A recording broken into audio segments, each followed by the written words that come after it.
بسم اللہ الرحمن الرحیم۔ میں ہوں محمد شفیع احمد۔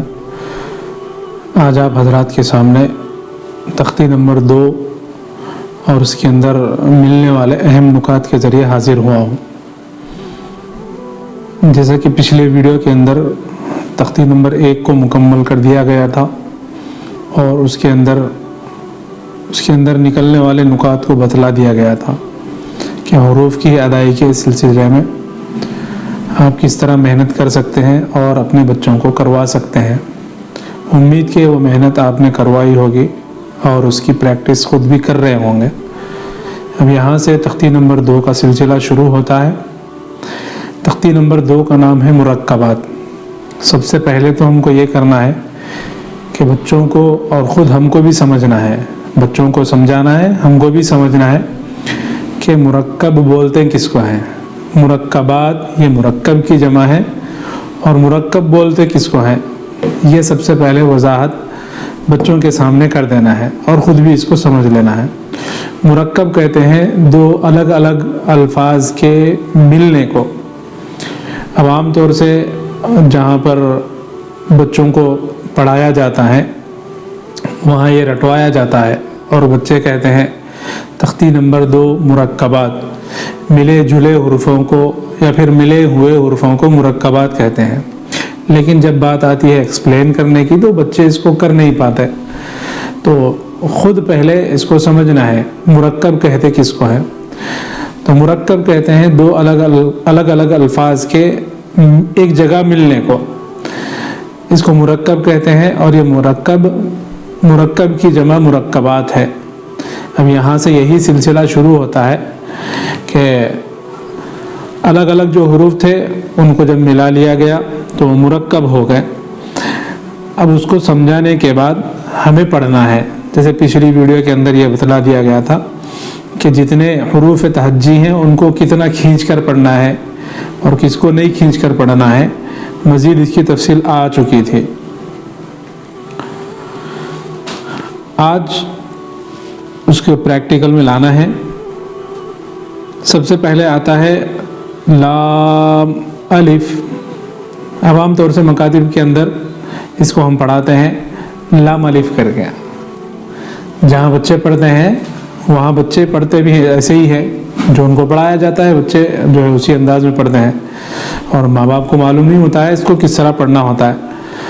تو عام طور سے یہ غلطی ہوتی ہے، لام الف، جیم الف، لام الف، میم الف، لام الف، با الف، اس طرح جو ہے بچے جلد بازی کر کے پڑھتے ہیں۔ اگر ابتدا سے ہی ہم اس کو نہیں بتائیں گے تو بچے جو ہے شروع سے غلط رہیں گے تو آخر تک قرآن ان کا غلط ہی رہے گا۔ تو اب ہم کو کیا کرنا ہے، اس کی پریکٹس کرنا ہے۔ کہنا ہے لام الف۔ پچھلی ویڈیو میں بتا دیا گیا تھا الف کو جلدی پڑھنا ہے، تو یہاں پر الف آ گیا ہے تو اس کو جلدی پڑھنا ہے اور لام کو 3 الف کے برابر کھینچنا ہے۔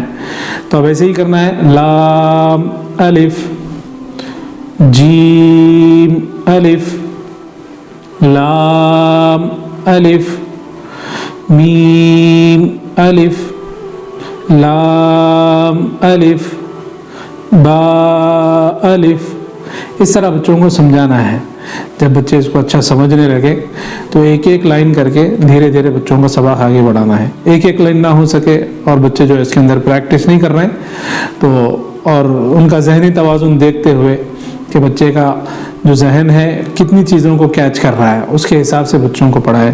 اگر کوئی ایک لائن نہیں پڑھ رہا تو اس سے اور کم کرا دیں، اور نہیں پڑھ رہے تو ایک ایک لفظ کر کے پڑھائیں۔ جب بچہ اچھی طرح سمجھ جاتا ہے تو آگے انشاءاللہ اس کے قرآن سیکھنے کے اندر اور نورانی قاعدہ آگے پڑھنے کے اندر بچے کو جو ہے اس کے اندر مدد ملے گی۔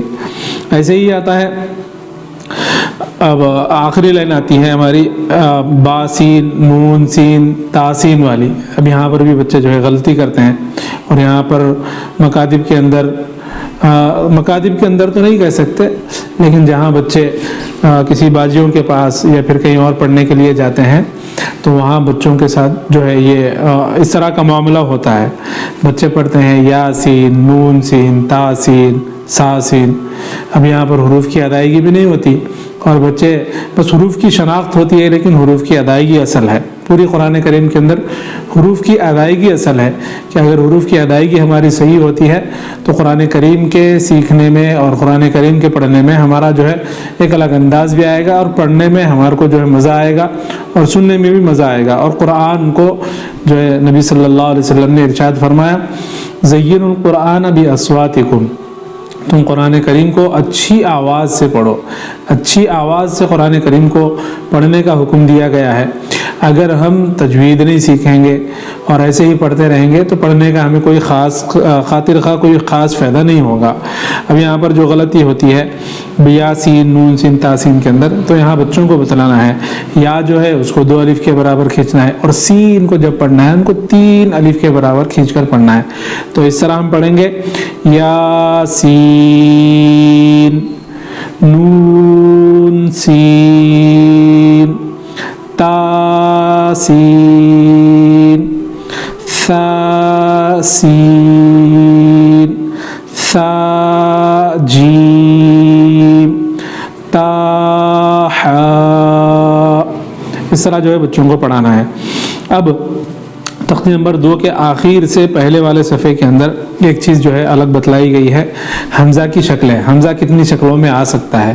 اس طرح اگر ہوگا تو بچوں کو جو ہے دھیرے دھیرے آگے بڑھائیں۔ جب بات یہاں پر آ جاتی ہے حمزہ کے پاس اور حمزہ کی شکلوں کے پاس کہ حمزہ کتنی شکلوں میں آ سکتا ہے، تو بچوں کے سامنے یہ بات بھی واضح کر دینا کہ حمزہ کی 3 شکلیں ہو سکتی ہیں، یا تو حمزہ الف کی شکل میں آ سکتا ہے، یا حمزہ واو کی شکل میں آ سکتا ہے، یا حمزہ یا کی شکل میں آ سکتا ہے۔ تو جہاں الف بھی لکھا ہو اس کے اوپر چھوٹا حمزہ ہو، واو لکھا ہو اس کے اوپر چھوٹا حمزہ ہو، یا لکھا ہوا ہو اور اس کے اوپر چھوٹا حمزہ ہو، تو وہاں پر بچے کی شناخت کو آپ مضبوط کریں اور کہہ دینا کہ حمزہ کی شکلیں 3 ہو سکتی ہیں، یہ 3 شکل میں حمزہ آ سکتا ہے، اور بچوں کو جو ہے واضح بھی کر دیں کہ بول دیں حمزہ 3 شکلوں میں آنے کے بعد پھر اس کو پڑھ کر بھی بتائیں حمزہ الف کی شکل میں، حمزہ واو کی شکل میں، حمزہ یا کی شکل میں۔ جب یہ اچھی طرح بچوں کو یاد ہو جاتا ہے اور ذہن نشین ہو جاتا ہے تو تختی نمبر 2 کے آخر میں 5 لائن کے اندر کچھ چیزیں بتلا دی گئی ہیں، ان کو بھی جو ہے بچوں کو پڑھنے کا طریقہ بتا دینا ہے کہ یہ بھی مرکبات کا ایک حصہ ہے۔ اب یہاں پر بھی بچے جو ہے توڑ کر پڑھتے ہیں، الف کو الگ کرتے ہیں، یا کو الگ کر کے پڑھ لیتے ہیں، الف یا الف کاف نون سین، یہ جو پڑھنے کا طریقہ ہے یہ بھی جو ہے بچوں کے سامنے واضح کر دینا ہے۔ اب اس کو ہم اس طرح پڑھیں گے الف یا الف کاف نون سین تا عین یا نون واو میم الف یا دال را یا کاف۔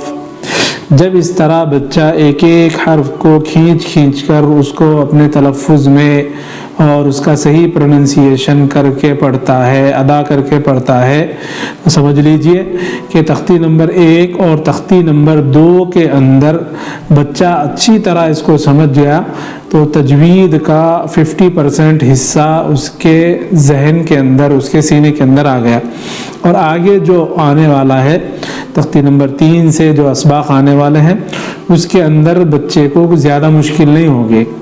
بچے کو بس اس وقت میں بس اتنا ہی سمجھنا ہے، حروف کی شکل سمجھنا ہے، حروف کو پہچاننا اور حروف کو ادا کرنا۔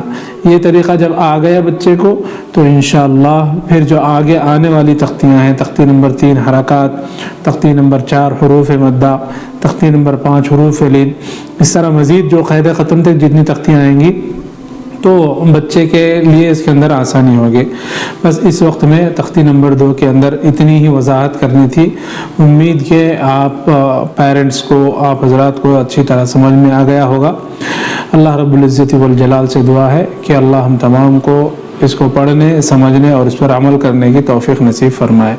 وما علینا الا البلاغ۔